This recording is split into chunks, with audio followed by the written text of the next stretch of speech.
I am damn excited. Damn excited. We are so excited to be joining you guys tonight. Oh! Well, how you doing, man? Patrick. Will Sterling. Yeah. Super Bowl champion, two-time Pro Bowler, and Trent Green. Trent Green, how you doing? Hey, what's going on, guys? And he picked it up! He picked it up! He's gonna score!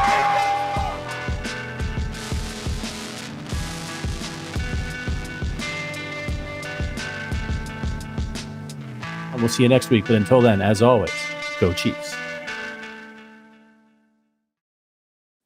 Welcome in. It is Thursday, March 12th. Means it's time for the OG Hour. Patrick Allen here with the original OG, the blog father, Adam Best. Adam, how are you doing this fine free agency week?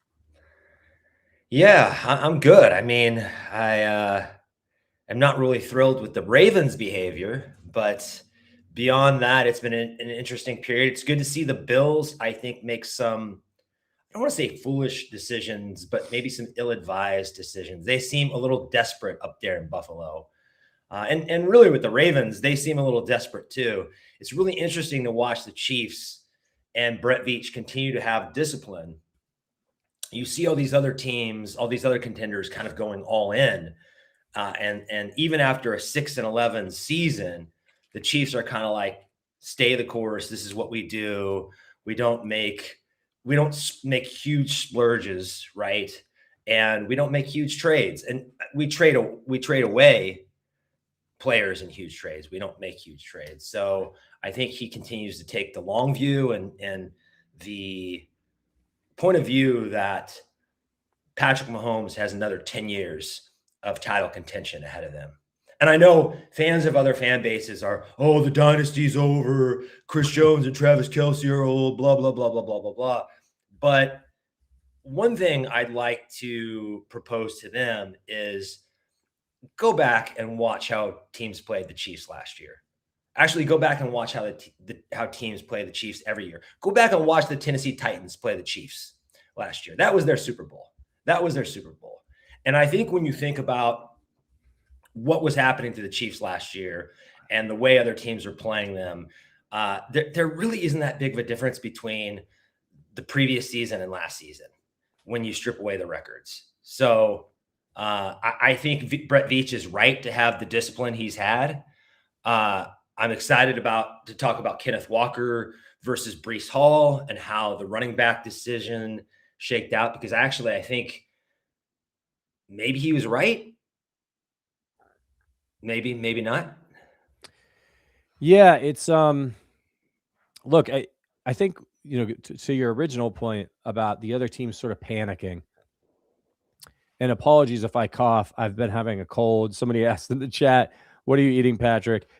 These, by the way, and they do not sponsor the podcast. These are the greatest cough drops in the world. They're called Fisherman's Friends. They taste like gasoline.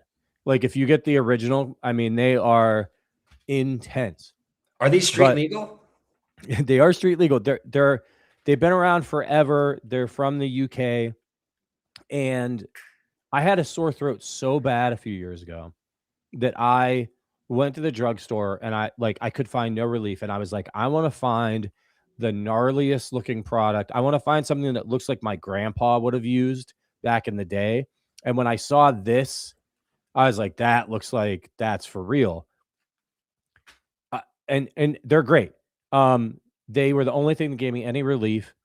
And now I've got my wife hooked on them. And again, they taste awful, but they're really good. I know a lot of singers use them, like performers, if they're having issues with their throat, because it numbs your throat. I know Emmanuel Macron gives a lot of speeches, president of France. He apparently always has Fisherman's Friend on him. They have ones that are not as strong and are flavored like honey and stuff. That could be your gateway. But like if you get really sick and you need the heavy hitter, go with the original. I'm serious. Okay, sorry about that. Back to the Chiefs and your point of the Chiefs have won Super Bowls. So not only are they smart to stay disciplined? It's easier for them to stay disciplined because it doesn't matter, right? Like Brett Veach has, like, he could go 5 years of being awful before his job would start to become in jeopardy, right? Like, whereas like these guys, Brandon Beane, like, they got to get it done. You're DaCosta wasting, too. right? And especially after last year. I mean, you're the Ravens and you're the Bills. Chiefs have a horrible season. Mahomes tears up his knee. And you let Drake May, and all respect to, I think Mike Vrabel's a tremendous coach. Drake May is a really good young quarterback. I mean, hats off to them. They did it. This isn't to knock them. But all things being equal, right? In a scenario where this is like their first big playoff run, and you're going up again, and you're supposed to have guys in the playoffs like Lamar Jackson, multiple MVP winner, Josh Allen. These guys have been to AFC championship games. Like, they should have prevailed. Like, that was their moment. And the only reason those two guys haven't at least been to a Super Bowl is because they're in the same conference as Patrick Mahomes. So, the pressure is ratcheting up on these guys. And if they don't get it done, somebody else is going to be called in to get it done. So they can't think long-term anymore. They have to think short-term. Much like if you think about the way the Rams are operating right now. And look, they're not desperate in the sense that they have won a Super Bowl, but Matthew Stafford is old. He's only going to play. This could be it for him. And they're like, F the picks. We don't know what the future holds. They don't have a successor in the wings. So I love it, man. I think those teams have it being forced into making bad decisions while the Chiefs can. It's not great. You don't want to waste any years of Patrick Mahomes' prime, but like, stay disciplined. Think about the long game. There's still 10 years to go here, at least, with Patrick. More than likely. I mean, I think he could play till he's 40. That you can't blow things up. You need to, but they ratchet up the aggressiveness a little bit with the Walker deal. Yeah, and if you look at Buffalo and Baltimore, so Brandon Beane and Eric DaCosta, they no longer have coaches to scapegoat. They don't get it done in the next 2 years. They are joining their former coaches in the unemployment line. And unlike their former coaches, I don't know that they'll have as easy of a job getting a new job. So, and you mentioned the Rams. Well, at least the Rams have a proof of concept, right? The Rams have used the FDM pick strategy to actually win a Lombardi. Nothing that the Buffalo Bills or Baltimore Ravens have done has ended in championship glory. So I would argue the Rams, it may seem very aggressive, but it's easier to give them the benefit of the doubt. I also think Les Snead and Sean McVay have more job security, right? They're just trying to maximize a quarterback shrinking window. And I really admire Matthew Stafford. This may seem like a non-obvious cop to some people, but I actually think in the past 20 years, Matthew Stafford is the quarterback that's most like Patrick Mahomes in the way he throws and plays. Aaron Rodgers may be like a little bit more like him in terms of his physicality, but Aaron Rodgers is a bit of a football coward, like he throws the ball away a lot. He doesn't throw into tight windows. He's not doing trick shots and doesn't play with his hair on fire. And Matt Stafford with his arm is about as courageous as it gets and can make absolutely any throw. He does the no look stuff. He's very improvisational. He just can't run like Mahomes. I mean, that's Mahomes is basically Matthew Stafford's arm and creativity with the scrambling of like Fran Tarkenton or something, which is a crazy player to assemble, but better than both. I don't hear this comparison a lot, but I mean, what do you think about Mahomes and Steve Young? I thought about Steve Young too, in terms of the scrambling. I think his arm talent is just better, but Steve Young had the same thing where it's third down. I'm going to put my head down and like get across that line, hell or high water. I think tactical scrambling wise, Steve Young is definitely up there with the best of the best. And we forget how good Steve Young was because Joe Montana's shadow, right? And everything they had going on in San Francisco, but devastatingly good quarterback who is up there with Elway and all those other guys from that era.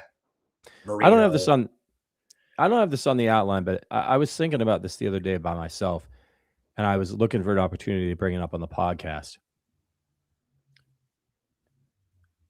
Joe Montana, when he got to Kansas City. Now, if you go back and you look at his stats, if you look at all Montana stats, like it's a different area. You're not going to see like 5,000-yard passing seasons. Don't get into any of that. But he was still very good. I mean, go back and watch the highlights if you're a newer Chiefs fan and you didn't get to see Joe play.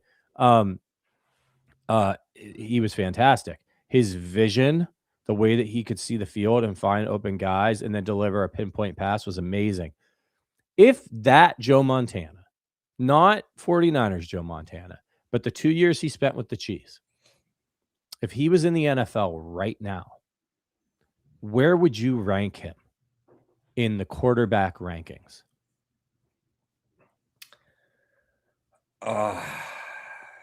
Chiefs, the Chiefs version. Just Chiefs Joe Montana. So late stage. All right. Well, automatically he's below Mahomes, Allen, and Lamar, just because what they can do with their legs just, I think, gives them another element to beat you with, especially over late career Joe Montana. And then you start thinking about Burrow, similar player, Matt Stafford. These guys aren't as mobile. Oh, who else? Drake May just looked really good, but in the playoffs kind of fell apart. And while you're thinking, like, let me tell you. So when, let's see, he had some seasons in San Francisco. In 1984, he threw for 3,600 yards, 64% completion percentage, 28 touchdowns, 10 interceptions. He had 102 quarterback rating. That was a really good season for him. Same thing the next year. 61% of his passes, 3,600 yards, 27 and 13 on touchdowns to interceptions. Those were like high. Oh, and 1990, he threw for 3,900 yards, 61% completion percentage. Those were at prime Joe. He had a year where he played 13 games. He completed 70% of his passes for a 9.1 average, 3,500 yards. That was a hell of a season. 26 touchdowns, 8 picks.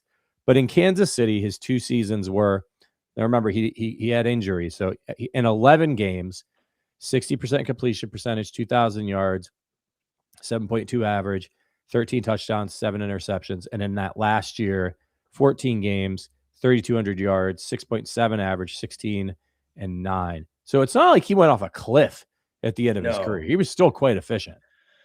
I am taking Herbert over him as well. I'm going to take May. I'm going to take Stafford. And when we get to like Dak, I'm going to take Joe Burrow too. When we get to Dak, Jordan Love, Trevor Lawrence, Caleb Williams, I'm going to put him ahead of those guys just because I think he's such a wily competitor at that stage. And he's just, what he could do with his mind, I still prefer to what they can do with their body and mind. And like definitely ahead of Jared Goff and CJ Stroud and all those guys. So he's still a top 10 quarterback, I think, in today's NFL. Probably not a top 5, but a top 10. Am I too low? Am I too high? I think you might be. I would not put him behind Drake May. The legs again, though. I mean, it's really, man, there aren't very many statuesque quarterbacks getting it done in today's NFL. So Brady couldn't run. Brady couldn't run either, and he would just eat you alive. You give even late stage Joe Montana, you give him a great offensive line and weapons, he'll pick you apart. Like he won't need to run. So that's where I think. And then like the clutch gene, you get him into like you said, you'd put Herbert in front of him. I think like physical talents, late stage Joe and Herbert, no question, it's Herbert. But if I needed to win a game, an important game, I don't want Herbert. He has not shown that he's able to do that. So I thought he was very good, by the way, last year with things kind of crumbling around him. But that's always the thing with Herbert. It's always but he didn't have, and I get it. Some of it's true, but Patrick Mahomes won a Super Bowl with Kadarius Toney and MVS. So, you have to be, if you want to be great, you have to overcome some stuff. And so for me, and let us know in the chat, because I think this is such an interesting discussion. I would put him, Mahomes, Lamar, Josh Allen for sure. Burrow? I think I would put Burrow in front of him right now. Stafford? Because he's got the clutch gene. He has the clutch gene. It would be close. I think you could make an argument that you put him in Sean McVay's system. Do you think he could outplay Matthew Stafford? Like, you put him on that team? They're just different, I don't think he is very clutch, but so is Stafford. And I think they're kind of opposites. I think Stafford has been better later in his career, where Joe was better earlier in his career. And is that because of infrastructure and coaching, or it's hard? Having Jerry Rice don't hurt. I mean, it don't hurt having anybody. Jerry Rice does not hurt. Having Puka Nacua and Devontae Adams doesn't hurt. Yeah. I think he'd be up there, man. I mean, I might put him ahead of Stafford just because, Stafford's clutch, but Joe Montana is one of the most clutch quarterbacks ever. Like, he was unbelievable at the end of games. So, Stafford did win a title with his second team where Joe didn't. I guess that's kind of and it's not like those Chiefs teams were bad, but I think where we're landing here is there are only definitively 4 quarterbacks better than Chiefs Joe Montana. And that's Pat, Josh, Lamar, and Burrow.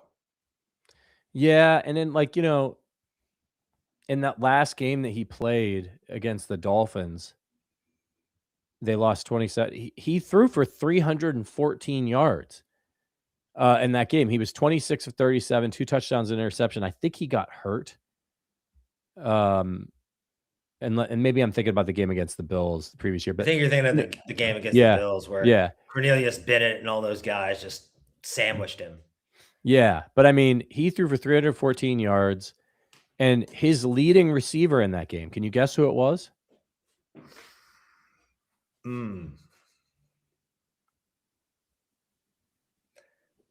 Keith Cash? No, Keith Cash had 3 for 38. It was Kimball Anders, his running back. So, not a terrible guess, though. No, Keith Cash.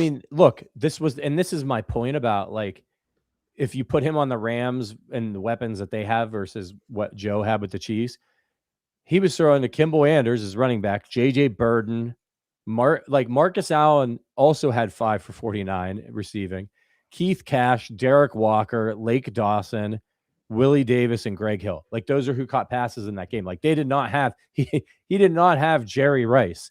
He had late stage Marcus Allen, which is great. But great defense, though. Unreal defense. Yeah, but you know what? The Dolphins put 27 on him. So, Marino had Irving Fryer out there, and Joe had Kimball Anders. So, fun discussion. I love discussions like this because there's so many of them that you could have. What if Jamal Charles was on the team with Patrick Mahomes, and I love just kind of exploring these.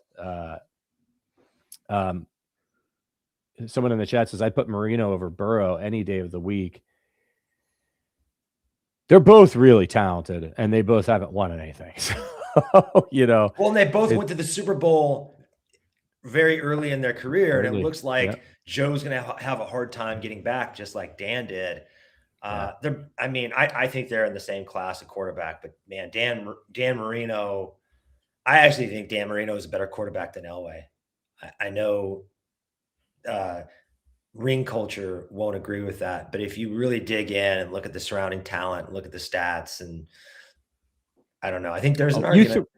You throw Marino on those Elway teams that went to the Super Bowl, and he's winning it too, 100%.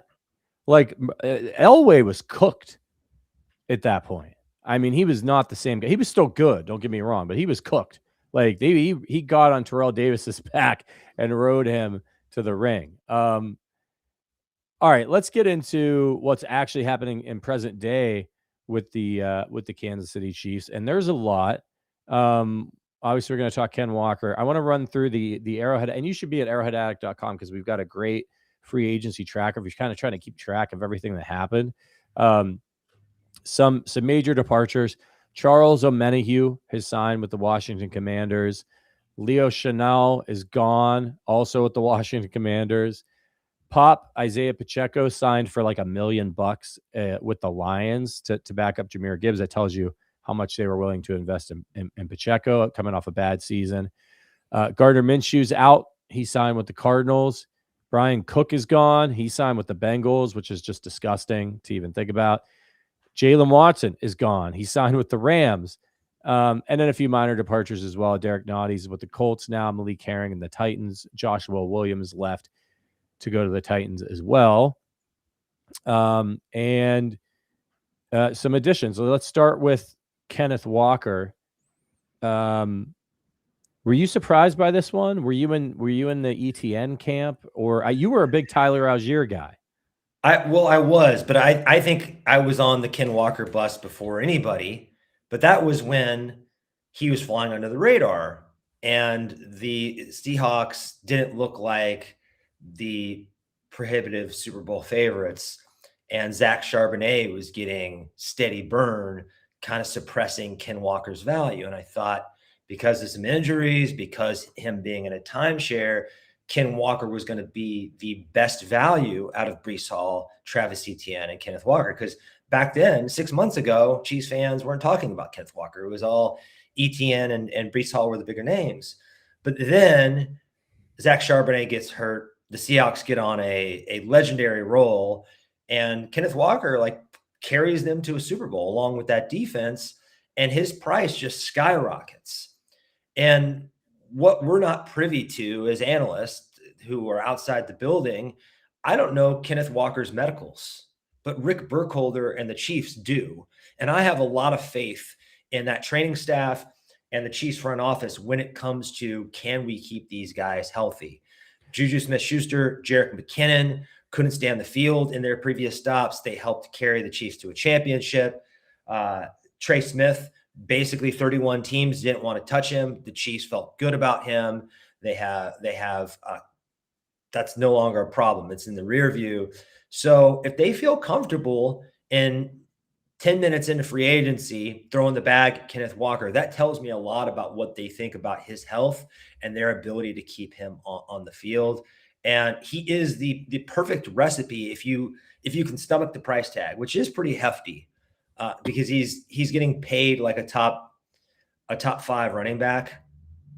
And you can kind of project him to be that if you look at some of the traits and some of the underlying metrics, but he hasn't been that yet. But when you've had Isaiah Pacheco, who was arguably the least explosive back in the NFL against the lightest boxes, and Kenneth Walker was arguably the most explosive running back in the league against stacked boxes, you can really see where their head's at. So Kenneth Walker was number 2 in the postseason and regular season and runs over 10 plus yards. James Cook was first with 45. Walker had 42, but James Cook had 60 more carries. So literally nobody is more explosive than Ken Walker. He's a little bit boom or bust. He's always going to try to hit the home run, and that's going to frustrate you sometimes. But if they can keep him on the field, it's not even like Kenneth Walker needs to have that great of a game. I feel like if once a month he puts a 30, 40, 50-yard run on tape, that is enough to threaten defenses to get out of light boxes. Because up until now, there has been zero punishment for basically the entire duration of the Mahomes era for playing light boxes against Patrick Mahomes. They need a deterrent. They need someone who if you do this, this guy can rip off a 60-yard touchdown at any time.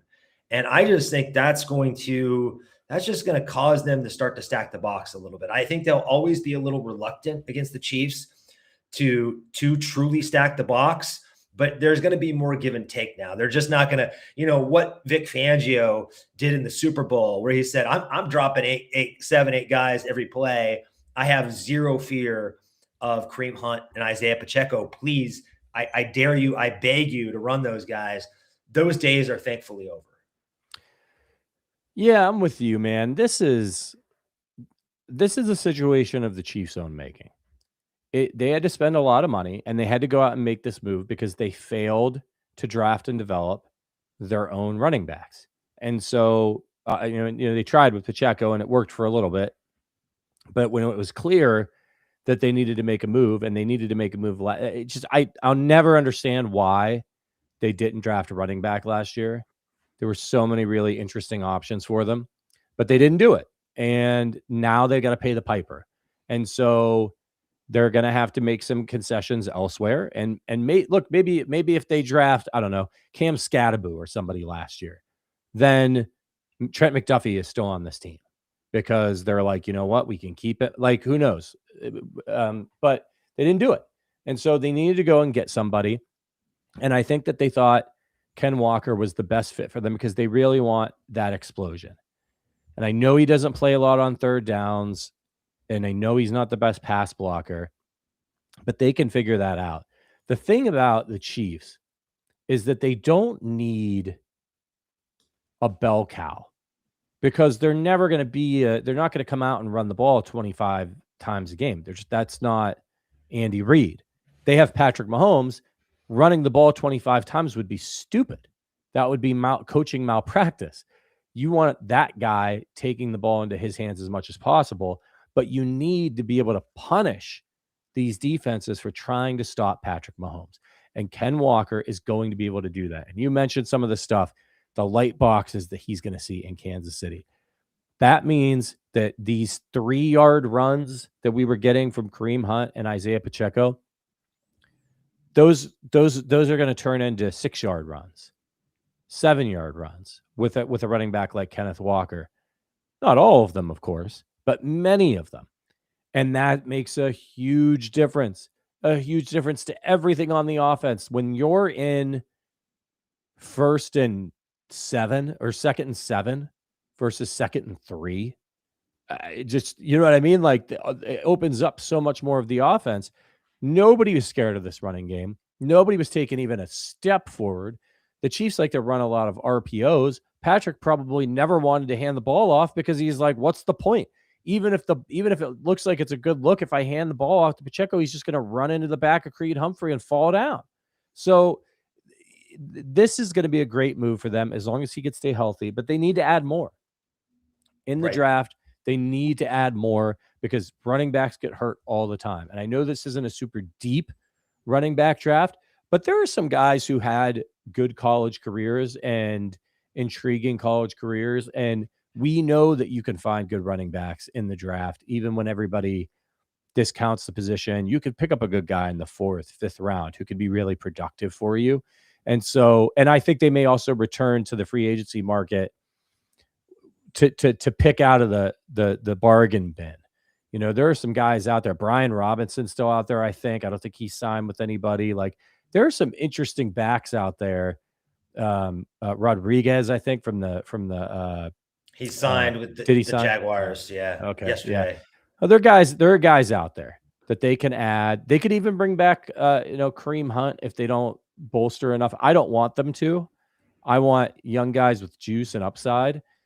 But he there are worse things that could happen if they can't find anything else than to have a guy who can pick up first downs and score touchdowns for you. So we'll see. But this is a good, and what this does, and this kind of leads us into another part of the discussion, is it makes it so that the Chiefs don't have to worry about this position early on in the draft.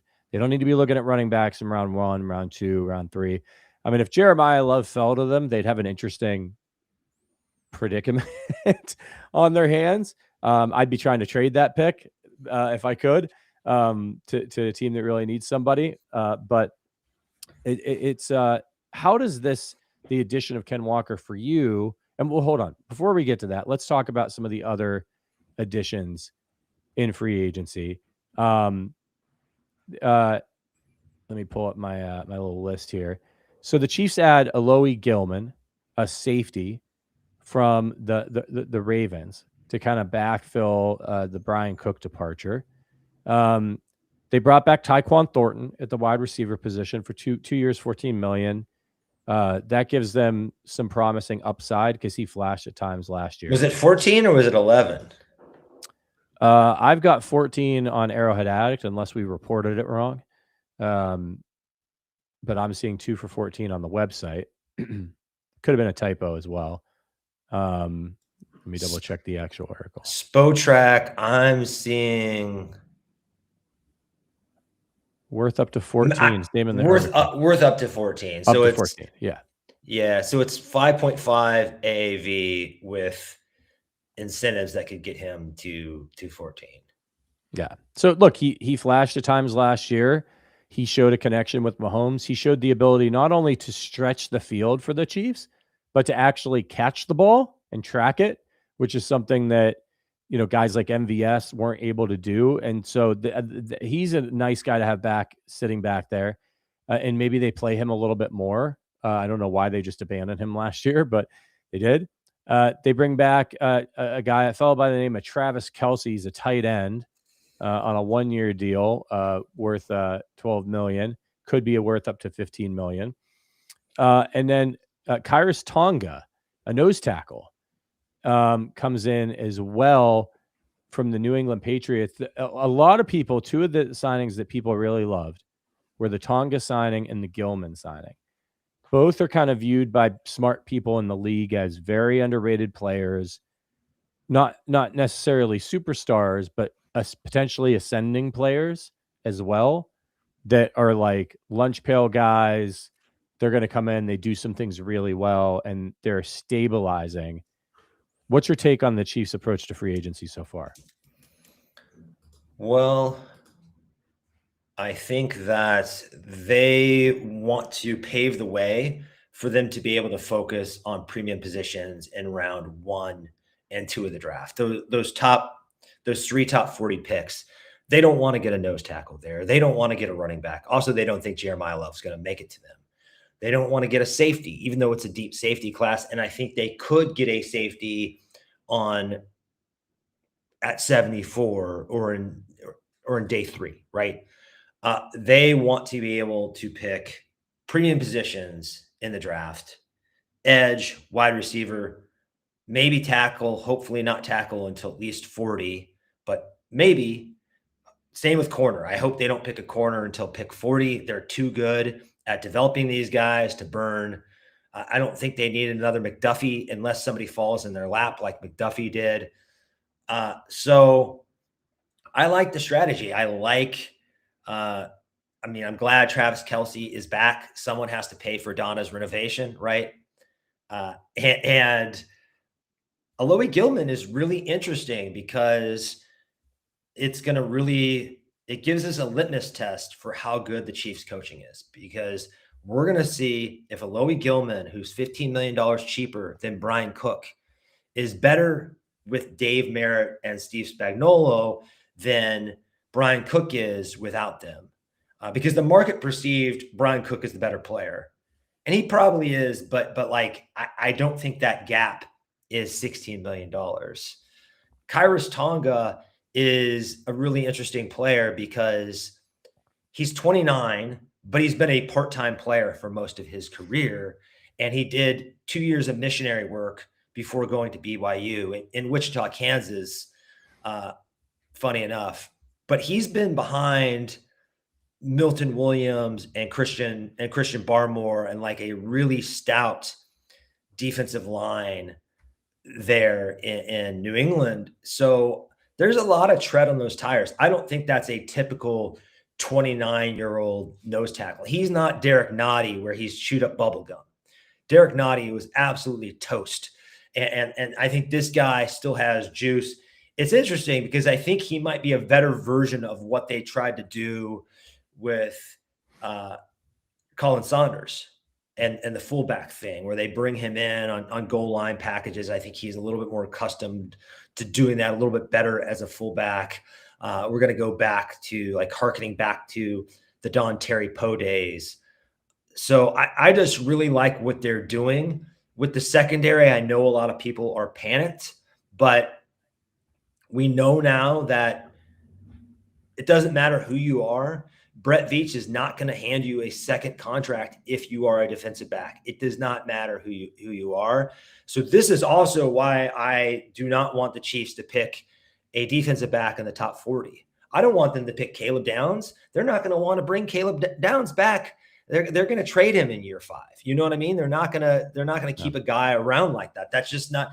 And I kind of think if you're Brett Veach, as long as Steve Spagnuolo and Dave Merritt are in the building, and you have this front office that has been assembled to be best in class at diagnosing defensive back talent, that is a competitive advantage. You are paying your secondary bottom 5, and they're performing generally at a top 10 or top 12 level. That is what helps you pay for other things. You kind of have to borrow from Peter to pay Paul in the NFL sometimes. So I really applaud that strategy. I know it's tough to stomach when you're looking back there and you're saying, holy shit, is Christian Fulton going to have to start? Is Chris Roland Wallace going to start? Can we really play Chamari Connor? I would argue, yes, if you're playing Chamari Connor at safety, you can play him. If you're playing him at slot, absolutely not. But Noel Williams looks great. Even Kevin Knowles has showed some potential. They're going to figure this out, guys. They have 3 safeties. I think Jaden Hicks still has some untapped ceiling that they could realize. So I feel good about it. I think they have some work to do in the bargain hunting department. And I'd love to hear what positions you think they should focus on to kind of prepare for the draft. Yeah, I mean, you said it, and just in the last hour or so, the Chiefs did sign a cornerback. I don't know if you saw. His name is Cater Ko. I'm guessing you pronounce it Kohou, Kohou. So it's Kohou or Kohau. He was a undrafted free agent out of Texas A&M. Played for the Dolphins. He tore his ACL in camp last year, and so missed the entire season. But was a 3-year starter based on what I'm seeing on Twitter. Played in the slot. He'll probably play inside for the Chiefs. Some guys are saying he likes to play the run. He's a little undersized. I was looking at his PFF grades here. Nothing crazy. In 2024, he was graded 51st, according to PFF. Let me double check that. Why is he not showing up? Short. He kind of has short arms, 31 inches. This is exact. This is bargain hunting. I saw some tweets that said he was showing he might be able to be the CB1 for the Dolphins. I don't know about that, but this is one of those signings where he's a little bit damaged goods. Look, he was an undrafted free agent. He's probably not Ty Law or prime Darrelle Revis or anything like that. But if he could step into the slot for them and return to form, that's a great guy to have in the mix at camp and see if he can start for you. And I think that's what this kind of signing is he has starting experience. He's got a number of NFL snaps under his belt. So he's not a complete bum and was maybe an ascending player or a diamond in the rough. And the Chiefs, they've got almost nobody back there right now. And that's the scary thing. And it also the interesting thing, which is Brett Veach was just I saw somebody in the chat earlier said, F them DBs. He was just we're not bringing anybody back. The whole secondary is gone. So at least, your 2 starters from last year are gone as they go to other teams. So you trade away McDuffie, Watson leaves, and then Williams goes as well. So it's going to be new look. There might be some growing pains in the secondary. And so then that makes me start thinking about when we're going into the draft, what about the pass rush? Because if you're going to put Noel Williams back there and Roland Wallace and maybe a rookie or two in your rotation in the back end, it's like when you had McDuffie roaming around back there and Watson roaming around back there, it helped out the pass rush a little bit. Now, if the pass rush is pathetic as it was last year, and you've got young guys in the secondary, you're going to have a tough time on defense. So it makes me wonder if the Chiefs are feeling like they're going to be able to generate pressure. And I think looking at the roster as it currently stands, I would not say that that is the case. So do they think that one of these pass rushers are going to fall to them? Or do they think, or are they planning an aggressive move up to make sure they get one of them? I don't know, but it's just very interesting to me that Veach felt like I can just let this whole secondary walk. Like, why not keep one of those guys? Keep McDuffie or keep Watson. It's just his philosophy. They think they can diagnose, draft, and develop unheralded gems, and the track record says they can. You look at Charvarius Ward and LeJarius Sneed and Jalen Watson, and it's hard to question them, right? They very much know what they're doing. I think Dave Merritt is the best defensive backs coach in the league, hands down. I don't know that you could say that about any other positional coach on the Chiefs. You certainly couldn't say about their receiving coaching last year. But a couple notes on Cater Kohu. That's how I'm saying his name for now. But I'm looking at like kind of Dolphins world and how they were reacting to him as a rookie in the 2022-23 season.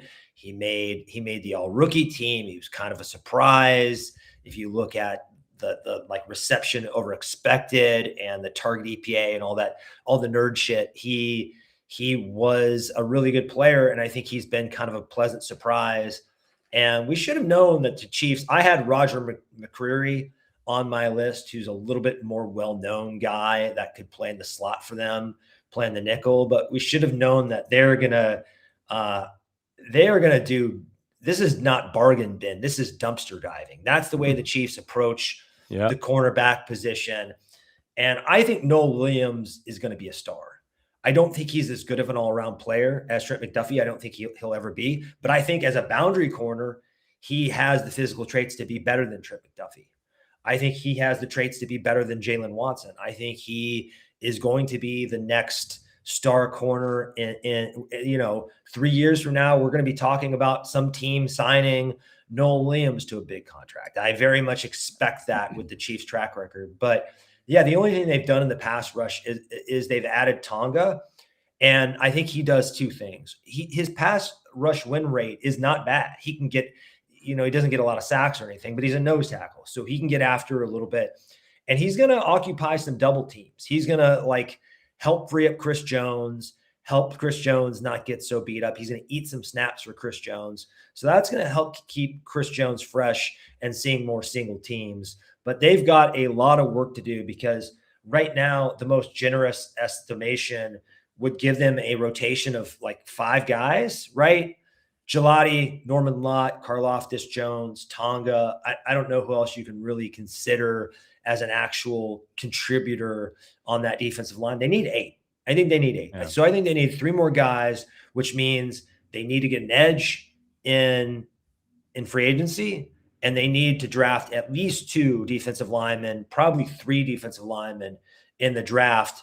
Because if you look at the past 2 Super Bowls, the Philadelphia Eagles send pass rushers at you in waves, right? Same thing with the Seattle Seahawks. The Chiefs just haven't been able to do that. I think both George Karlaftis and Chris Jones play too many snaps, and I think it hurts their efficiency. So you're right. They have a lot of work to do, but I think this is Brett Veach kind of showing his cards a little bit, that he thinks with the coaching and with a better pass rush, they can MacGyver the secondary together.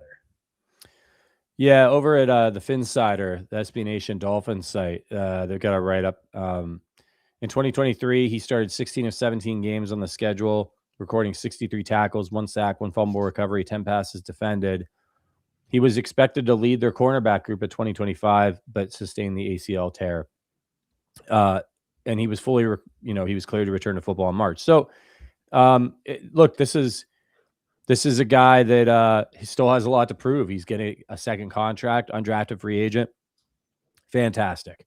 Hopefully he's right coming off the injury, but it sounds like he'll be able to come in and compete for the Chiefs and at least hold his own in the NFL, which is huge. It makes me wonder. The money? Have we seen the money at all? I haven't seen the money yet. No. Well, if the agents aren't getting the money out there, it's probably a pretty small contract. Well, they like to brag, right? I saw a tweet earlier today that after the fiasco with the Ravens, that some of the agents aren't, like, until things are done, they don't want to put out the money anymore because of the for lack of a better word, and if you got kids in the room, cover their ears, fuckery that happened. And if you don't know what happened, really quickly, Max Crosby was supposed to be traded from the Raiders to the Ravens for 2 first-round picks, and late in the evening, a couple nights ago, the Ravens were just like, he failed his physical, and then the very next morning they signed Trey Hendrickson and kept their 2 first-round picks, and it's a big controversy. So, yeah, man, I'm wondering too, is Brett Veach, like, look, teams try to smoke screen and all that, but they also are good at collecting intel, and I think usually have a pretty good, they're not usually surprised about what teams do in the draft in terms of like players they might like or positions that they're targeting. And so is Brett Veach looking at his board and saying to himself, I think there's a pretty damn good chance that Caleb Downs is going to be there at 9. And if he is, he's thinking, I'll toss him into that secondary with Noah Williams and everybody, and we'll be okay. Would you like that move? I would not. I like Caleb Downs. I think he's a hell of a player. I just think that is not the allocation of resources the Chiefs need to do because they're so good at finding guys later in the draft, and they just don't get in the top 10 very often. And I think about my opinion on Sonny Styles is very different, by the way, because I think Sonny Styles is a generational athlete, right? He is a true rare freak at his position. And I look at Caleb Downs and I'm like, man, this guy's tape is as good as anyone you'll ever see. But you look at the frame, it's not Kyle Hamilton. You look at the athleticism, it's not Nick Amenwori. And then you look at this draft class, Dane Brugler has something like 11 safeties in the top 100. And there's going to be 2 other guys in the first round. There's going to probably be a guy like, maybe available at 29, McNeil Warren, who is pretty damn good in his own right. So I just think, and then it comes back to you're paying him kind of closer to top of market. And also the Chiefs aren't likely to resign a defensive back and bring them back. If we're going to pick a guy in the top 10 for the first time in 10 years and probably the last time in the next 10 years, I want it to be a 3 contract guy. I want it to be Chris Jones. And I just think this is their one. Sonny Styles, I kind of feel differently about him because I'm like, is that Fred Warner we're staring at? But I just don't know when they're going to get another crack at a blue chip pass rusher. I just think this is it. This is their moment. They might need to capitalize. Before they had all this extra draft capital in the McDuffie trade, you and I talked about this, and I was hesitant to move up to get David Bailey or Reuben Bain. Reuben Bain's probably more likely. But now that they have extra ammo, I'm kind of like, I'm with you kind of. Can they get up to 7 if they need to? Or is Reuben Bain going to fall because everyone's overreacting to the arm length, which is an outlier, but is sort of baked into the stock. Yeah, and you have to look at, like, what have the teams in front of them done in free agency? Who have they added? Right? Like who have the Saints added? They need a wide receiver. They need defensive linemen. Who have the Commanders added? They need running back help, wide receiver help. It can give you clues. The Giants need help everywhere. But, so like every time I do a mock, except defensive line, maybe, right? I don't know if or quarterback, they're okay in quarterback.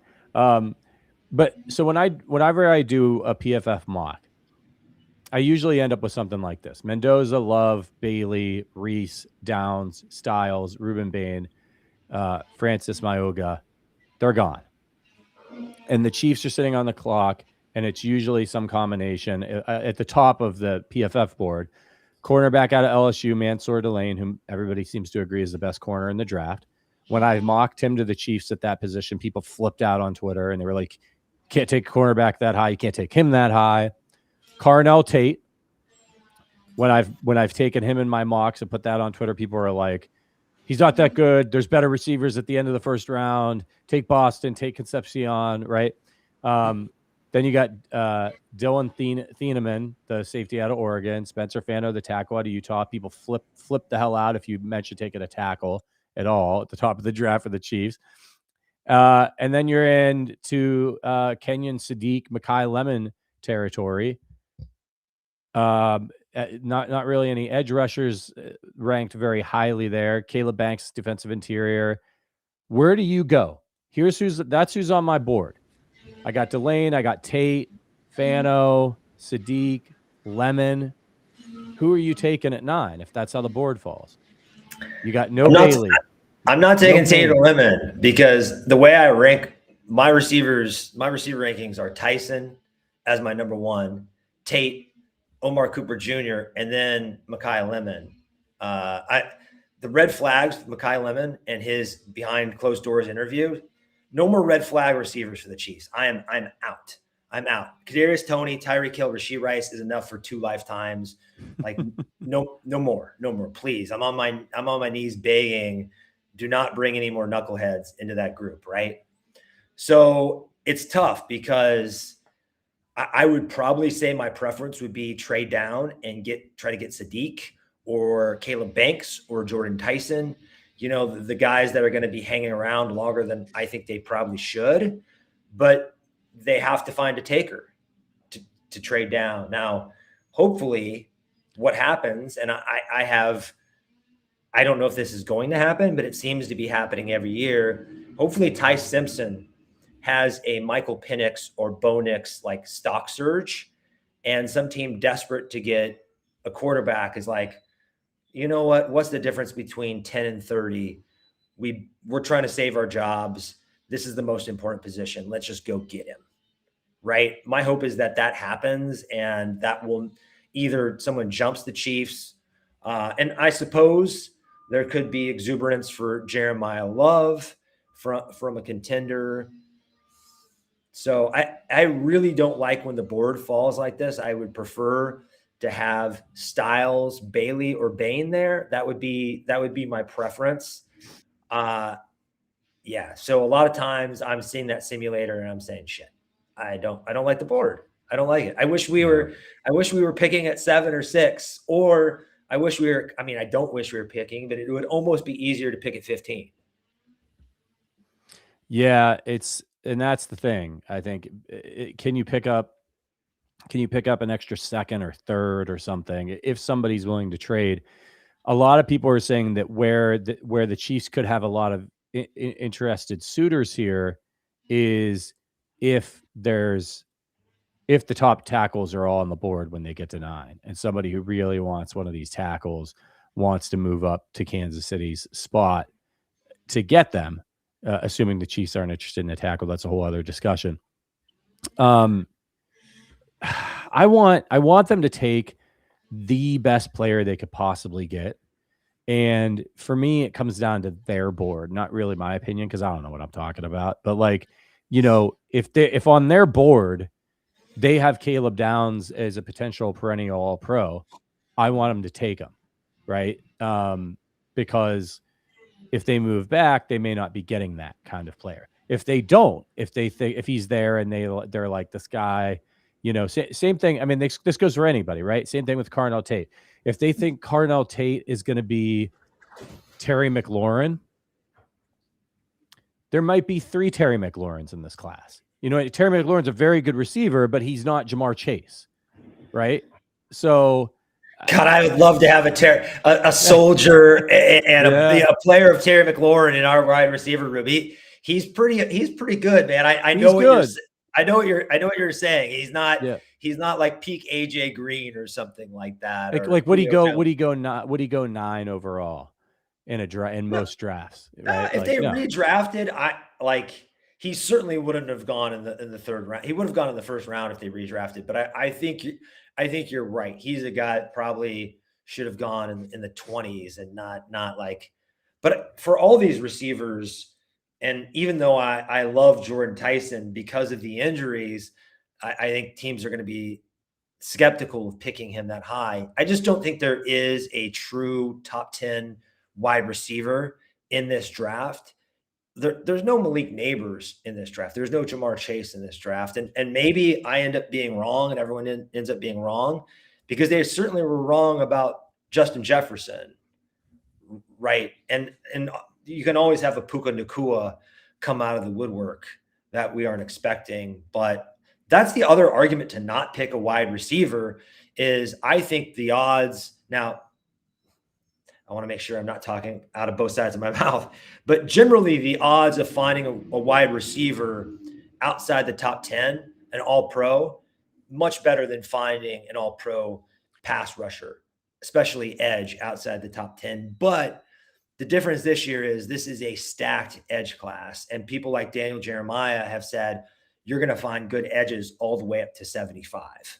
And there's not going to be a lot of difference from the defensive linemen available in the 70s from the 40s. So we got to keep that in mind too.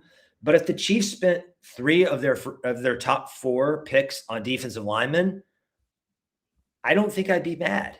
Would you? Yes, I feel a little bit better about the offense now because of the Ken Walker deal.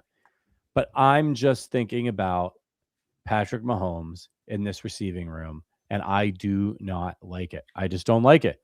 I'm considering in my brain, Rashee Rice isn't on the team. Like, correct. He's wholly unreliable, so he's not on the team. So now I'm looking down the barrel at going out there with Xavier Worthy and Travis Kelce, who's old, and Jalen Royals. And I'm not feeling great about, and Tyquan Thornton. I am not feeling great about that offense. You have a Rolls Royce at quarterback, right? And you're parking him in a carport instead of a temperature controlled garage or like a salt mine or something. You know what I mean? Like you need to protect your asset. And nobody has proven anything in this wide receiver room. Rashee Rice hasn't proven jack. Like, he has been good at times, but he's an idiot. And let's just be honest about it, man. Like, he was good at the end of his rookie season. You know, he looked like he was really coming on. Then he got hurt. And then he came back last year after the long suspension, and he looked good for 2 games. And then the rest of the season, you're like, I don't know. Like, the offense sucks. So I'm putting no eggs in any of these guys' baskets. Same thing with Worthy. Started coming on at the end of the year, and then last year I know he was injured, but he hasn't done shit. He hasn't done anything. So it's like, you can make all the excuses for these guys that we want to make. I want to go and get somebody for Patrick Mahomes that is going to be reliable for him. And so when I look at this draft, like the way it falls, it's the only receiver going super early is Tate, and then like Lemon, and then you know, in the back end you're seeing like guys like Boston and stuff like that. I don't know. I want them to get him a receiver. I don't care if they take him in the top 10 or if they take him in the back end of the first round or early in the second. I want them to get him a receiver, and I want them to get the right receiver. Everybody's freaking out when they see mock drafts with Lemon because he's small. I don't care. Like, I want a guy the size of Boston, right? Like, I want that. But the most important thing is that he's good. Tyreek Hill ain't big, but he's one of the best receivers ever, right? So get this guy some help, for God's sake. Anybody. And they're not doing it in free agency. It's not happening. So are you trading for somebody or you're drafting somebody? This is why I said 3 out of 4, because I do want them to get a receiver. If they focus on in the first, 4 picks on 2 edges, a defensive tackle, and a wide receiver, I would be very happy. And I think there's a chance, and I've even seen on some of your mocks at 74, maybe Elijah Surratt or somebody is still there, Skylar Bell. I don't really want them to wait that long. I think they can get another defensive lineman in the third round. I think they need to pick 40. And at pick 40, you're still going to have, like, I like Chris Bell. At 29, I really like, you like Boston. I like Omar Cooper Jr. It's just going to depend on their board. Some people like Casey Concepcion. You know what I mean? Like, it's just going to come down to who the Chiefs like. In terms of a trade, man, looking at what it took to get Michael Pittman and him only making $20 million a year in this economy where Alec Pierce is almost making 30, that was kind of a good deal by the Steelers. Michael Pittman is durable. He's got great hands. His favorite hobbies are farming and flying planes. Like, he's not a TMZ guy, you know. I've interviewed him. He's a super cool guy. Down to earth, you know. I looked at the Chiefs and I'm like, you know, who's left? Could, like, AJ Brown? They could go get AJ Brown, but like, that's gonna. Philadelphia is not being reasonable about his price tag. So, and the Chiefs just aren't the type to go out and make a splashy trade for a wide receiver. For all we know, they see wide receiver like they do the secondary. When was the last time they gave big money to a wide receiver? Right? I mean, that's fair. Somebody said in the chat, you know what Lemon is? Open. He's open. I think Lemon, the tape that I've seen of him, incredible ball skills. He's really fascinating to me. I like Boston for two reasons. The size, which really excites me. This guy is 6'4", 212. And I am a big fan of Lance Zierlein over at NFL.com. I think his scouting reports are really good. And you know what he sees when he sees Denzel Boston? Puka Nacua.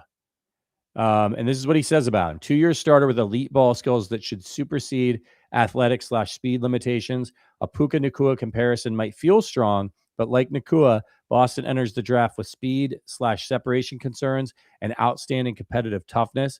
He gets off the line with good bursts, maintains his top speed throughout his route. He could have issues beating press, but releases can also be schemed. He's very skilled when it comes to winning jump balls and contested throws. He also knows how to win in the red zone. Acclimating the NFL competition could take a year, but he has the makeup to become a productive pass target and red zone value. And this is what a source told him, an NFC scouting director. I don't think speed concerns are valid. Anyway, you don't have to be fast when you are as good as he is when guarded. So remember his dad? His dad, David Boston, had the biggest biceps. He was maybe the most physically imposing wide receiver I have ever seen in my entire, life of watching football. I mean, his arms look like Scott Steiner or something. So, I mean, that's my draw to a guy like that. That all sounds super intriguing to me as a fan, not a film expert. Casey Concepcion, he has Zierlein has him ranked right there, same as Boston, basically. Where does he have Cooper? Good question. I'll pull that up for you right now. He has Cooper right after Concepcion. So he has here's his wide receiver ranks: Carnell Tate, Mekhi Lemon, Jordan Tyson, Denzel Boston, Casey Concepcion, then Omar Cooper. And he has his grading system: Boston's 6.4, Concepcion's 6.4, Cooper's 6.39. So, and that rate for him, it's 6.39 will eventually be a plus starter. And for the 6.4 will become a good starter within 2 years is the rating for that. So that matches actually, his rankings match the consensus big board on NFL mock draft database. So Tate is 9, Lemon is 12, Tyson is 13. That's a cluster. And then the next cluster is Boston's 25, Concepcion's 29, and Cooper, who I really like, is 34. So you're seeing right where the Chiefs pick at 9 and 29, there's like a trio of receivers who might be available to them that they if they like one of them, they could easily pick. Yeah. So it's going to be fascinating. We still got a little ways to go for the draft here. but we're going to have to start wrapping this one up. We got to do Paddy's power rankings though. So if you like movies and film, that's what we're going to talk about now. We do this to end the show whenever Adam is on. And we've been switching it up a little bit, and we did the 90s. So we're going to give you, I'm thinking of this almost as like my desert island from the 80s. Like if I could take 3 movies to my desert island, what would I take from the 80s? I think the 80s is my favorite film decade just because that's when I was growing up and getting into cinema. And there was just a lot of really fun, like, Spielberg and fantasy and action. Like there's just a lot of good stuff in the 80s. Well, it's not a cynical decade. You know what I mean? Like it was a little bit more of an optimistic decade. And I think that's reflected in the film that you get. So we're going to pick and let us know in the chat, your 3 Desert Island 80s movies. But that is not what I did, by the way. So I'm either going to have to recalibrate that's okay. or do different. No. The text said 3 standout movies, and I'm thinking, okay, 3 standout. Everybody already knows kind of like my normie, like the stuff I like. So I kind of went with some like deep cut recommendations. I love it. That's fine. Okay. It's so hard to pick from an entire decade. I think however you want to frame your picks is totally valid. You want to start or you want me to start? I'll start us off. So you get to finish number 1. Give me, I didn't do any honorable mentions. I just went straight for it. Give me E.T. Lots of good Spielberg movies from the 80s. Obviously, you got the Indiana Jones movies. E.T. for me taps into a lot of the adventure, wonder, and sci-fi, which are all things that I like. I think it's the quintessential Spielberg movie. And I wouldn't want to go to a desert island without being able to watch E.T. and kind of get my fix from like, really, if I had to think of a movie that's like, if like aliens landed, which I know that's ironic because we're talking about E.T., but if aliens landed in my front yard and the first thing they wanted to know is like, they were like, tell us about the 80s, I'd show them E.T. Yeah. And if I was going to do this exercise as like desert island, it would probably be something more like Indiana Jones and the Last Crusade, Escape from New York, and Bull Durham. But I didn't. What I did was I picked 3 underrated crime movies for you guys that were written and directed by filmmakers I like and that I have on physical media. So the first one is House of Games, David Mamet, starring Joe Montana, not Joe Montana. Really like, he's a playwright. So it's a small movie, but it's kind of like this twisty, turny psychological thriller that's actually pretty easy to watch. Great dialogue. He's the guy that did Glengarry, Glen Ross, and a lot of other stuff, but his dialogue just kind of like sizzles. And it's an underrated cut. This isn't like an art house, inaccessible thing that I'm not doing any of those today. This is just a fun little crime movie that a lot of people haven't heard of. Nice. I've not seen it. I'll have to check it out. Big Mamet fan. All right. Number 2 for me, Back to the Future. I mean, hopefully I'd be allowed to bring along the box set as like one movie. I love Back to the Future, man. It's, I think, the perfect trilogy. It's so well done. It's so much fun. Again, 80s for me, wonder, sci-fi. I love everything about this movie. Christopher Lloyd's incredible. The way they tie things in, the sense of humor, the drama. It's the soundtrack, of course, the great John Williams. It's just everything you want in an 80s movie. And it's going number 2 for me. Man, I'm a big Zemeckis head. And honestly, his run where he did Back to the Future, Back to the Future, and then Who Framed Roger Rabbit, which is one of my favorite movies of all time. It was one of my favorite movies as a kid. Find me a back-to-back movie like duo from a director that's more creative and innovative than Back to the Future and Who Framed Roger Rabbit. Just crazy. Yeah. And he did Romancing the Stone before that. So like people don't talk about Robert Zemeckis enough, but like, I don't know. Back to the Future is like the platonic ideal of a movie. So kind of hitting the scene at the same time as Spielberg. It's like you're Reggie Miller, you know, if you're yeah, but like, I mean, luckily he was like a pet project of Spielberg. So I think like without Spielberg, Who Framed Roger Rabbit doesn't happen. Back to the Future probably doesn't happen.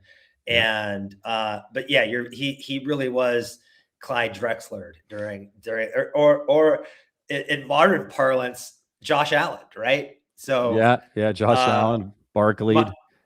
My second one is a movie starring the late great James Caan, and that is Thief, written directed by Michael Mann, Miami Vice, the TV show era Michael Mann, and this is just a cool movie. If you like Heat, this is one you got to watch because this is where the wheels for Heat started turning. You got like Willie Nelson showing up in this, but it's just like a gritty, fun movie about a guy who steals shit. So I don't know this one either. Man, it's good. I mean, it's 1981, but like if you guys like stuff like Collateral and Heat.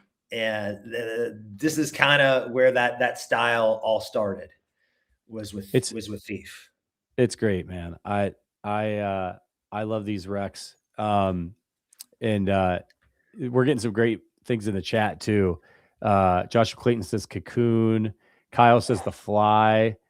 Jacob's Ladder was trippy from Explorers. Slam and Sammy Joe says Princess Bride, Back to the Future 2, and Ghostbusters. There's a lot of Back to the Future 2 love. I always liked Back to the Future when I was a kid because they go to the future, and was really exciting to me. I think as I've gotten older, like I still like the movie, and it's so key because it does a lot of heavy lifting for part 3, and actually for part 1 because they didn't know it was going to be a trilogy when they did the first one. And then it was so popular. And then you could see them in part 2 setting up the rest of the story and also calling back so 2 is such an important film in that series. Gray's Almanac, baby. Yeah. I mean, it's so much fun. Casey Satchmo says, Breakfast Club, Lost Boys, Ridgemont High, fantastic selections. Beverly Hills Cop, anybody? God, I love Beverly Hills Cop. I love it. To. Another iconic soundtrack. Number 1 for me, this probably won't come as a surprise to people who listen to this podcast. I can't go to the desert island without A Nightmare on Elm Street, my all-time favorite horror movie. Johnny Depp, Heather Langenkamp, John Saxon pops up in this one. This movie scared the crap out of me when I was a kid. I don't know how I saw it or who showed it to me. They shouldn't have. But I think it may not be as scary to modern audiences, but it's a terribly frightening premise, which is so in the slasher genre, which was starting to get pretty well trodden at that point. I mean, Halloween had been out, Psycho, Friday the 13th. Like these are all before Nightmare on Elm Street comes out, and Craven brings you something more visceral in that you can't run from this guy because he's literally killing you in your dreams, which is a terrifying proposition. And what's so great about the story that you don't really have, like, I love Halloween and it's a brilliant movie for a lot of reasons. It's not a great story. Like they're just some babysitters. There's no Friday the 13th has nothing to it. Nightmare on Elm Street is actually about something. Like it is about a girl learning to become a woman and to stand on her own and face her fears because the adults in her life aren't able to provide that. Her mother's an alcoholic. Her dad doesn't live at home. The parents hate each other. And what happens in the movie is that all of her friends start having this dream about the same guy. And one by one, her support system, which isn't her parents, it is her friends, her boyfriend, her best friend, and her best friend's boyfriend are all murdered. until there's nothing left. And then she goes to her father and says, help me. This guy's trying to kill me. I know what's going on. He thinks she's crazy. Her mom locks her in the house and she has to face the killer on her. She can't run from it. She can't hide from it. She has to sleep. And so she decides to take matters into her own hand and fight her boogeyman. And that for me is why it's such an elevated horror film that I think because of the later films in the series and the slasher element, it doesn't quite get credit for. That movie's about something. It's a tight script, a really good story. She has some hilarious lines like, oh my God, I look 20 years old. She looks at herself in the mirror, which is a hilarious thing for a 15-year-old to say. It's a brilliant film. It's scary. Robert Englund's performance as Freddy is iconic. And I feel like it doesn't get enough love sometimes with people who are like, I love Friday the 13th. And I'm like, I love Friday the 13th too, but this is so much better of a film. So it's number one for me. I agree with you. From like a screenwriting and story standpoint, it's not as dependent on like visuals and music and just like symbolism. There's more there. There's no question. So this is a filmmaker that I think really fell off once we got to like the late 90s and 2000s. But in the 70s and 80s, Brian De Palma was the man. He did like Scarface, he did The Untouchables, Carrie, Carlito's Way, like the list goes on. And I even did the first Mission Impossible, which is really good. But maybe my favorite movie of his is Blowout. And this is a John Travolta joint. It's actually a remake of a 1966 Italian suspense movie called Blow Up. But basically what happens is a movie sound designer accidentally thinks he's recorded a political assassination. And he has to use the sound that he's recorded to like figure out this mystery. And it's enthralling. And it shows John Travolta kind of got stuck doing Look Who's Talking for a while and was sort of in Hollywood purgatory. But I think if like Quentin Tarantino was looking for someone who was underutilized and just kind of seen as a bit of a joke, like Grease and Saturday Night Fever and like talking to babies and whatnot, you look at this movie and you think John Travolta is a movie star. We just forgot it. So yeah, he's talented. Really, really cool movie that fits into this trio of super underrated crime movies that I think anybody can get down with, that you might not have heard of from really like master filmmakers who both wrote and directed it. So went a little bit outside the box today, but not so outside the box that I think people might be like iffy if they like check it out. I love it. I love the genre. Let me make a recommendation for you. Maybe you've seen it. If you have, I'll be impressed. But have you ever seen, this is an 80s movie. It's from 1995, a film called Mute Witness. I have not seen Mute Witness. I don't think. Mute Witness. Refresh my memory. Right. This is a movie directed by a guy named Anthony Waller. He wrote it. He produced it. And it premiered at Sundance in 1995. It only made $1 million in the box office. It's tremendous. It's so good. It's such a hidden gem. So it's about this woman named Billy, who's a special effects makeup artist, and she's mute. She can't talk.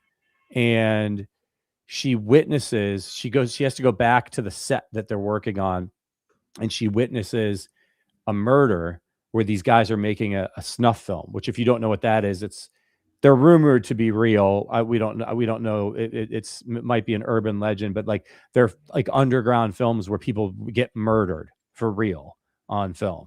And so she witnesses this, and she is trying to get, like, she walks back in and she sees them doing it, and she tries to escape. She makes a noise and they start chasing her. And then it leads to this.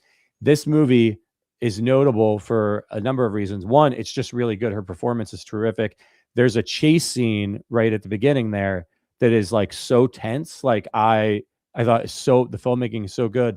It also features the final on-screen performance of Obi-Wan Kenobi himself, Alec Guinness. This guy, the guy who made it, shows up and they're at some convention or film festival, and he sees Alec Guinness, and he tells him he's a student filmmaker, because Alec Guinness really liked to help student filmmakers. And he said, I'm making this movie and I have this character. Will you appear in it?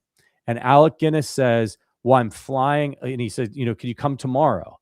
And he said, well, I'm leaving tonight, so I could do it, whatever, like this evening before I go to the airport.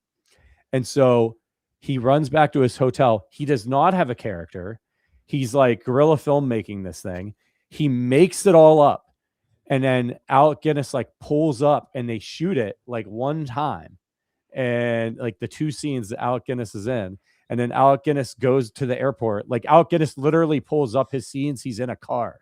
Like, and it's probably the car they took him to the airport in. And Damn. This guy, and then Alec Guinness, after it came out, was really mad because he got duped into because he thought it was like a student film and it was like an actual movie. And so he was like, he wanted to be like uncredited for a while. It's a fascinating story. You got to check it out. It's really really, really good. How it got made and then the actual film is terrific. Dude, I'm looking at, that's a crazy story, first of all, but I'm looking at Letterboxd, and this is a tremendous poll because everybody is mentioning De Palma and Blowout as a comp that like inspired this, and that this would be like an excellent double feature with. Yep. So really cool. And now this is at the top of my watch list. I'm like fascinated, and also like what happened to Anthony Waller. I guess he did an American Werewolf in Paris remake. So he did a few things. This is a good movie, man. It's quite good. I think you'll really enjoy it. And it's on, I don't know where it is streaming, but it's been on Shudder. So if you're not able to find it anywhere, let me know and I could give you my Shudder login if it's still on there. Okay. And I see that it's available you can at least rent it on Apple and Amazon, but I feel like we're going to do a little swap, a little blowout for a little Mute Witness and like come back to the show and discuss or something. Let's do it. All right, everybody, we got to get out of here. Another long show, but always good conversations with the blog father. Make sure you keep it right here, Arrowhead Addict podcast, for all the updates, instant reactions. We went live right after the Ken Walker thing happened. So make sure you're subscribed to the channel and make sure you're reading arrowheadaddict.com, where you're getting ready for the draft. We've got Price Carter's 100 prospects in 100 days and a whole Chiefs big board. And we've got the Chiefs free agency tracker right there pasted to the front page, where you can keep up to date with who's left and who's coming in to the Kansas City Chiefs. For the blog father, Adam Best, for producer Joanne, my name is Patrick Allen. We'll see you guys next week. But until then, as always, go Chiefs.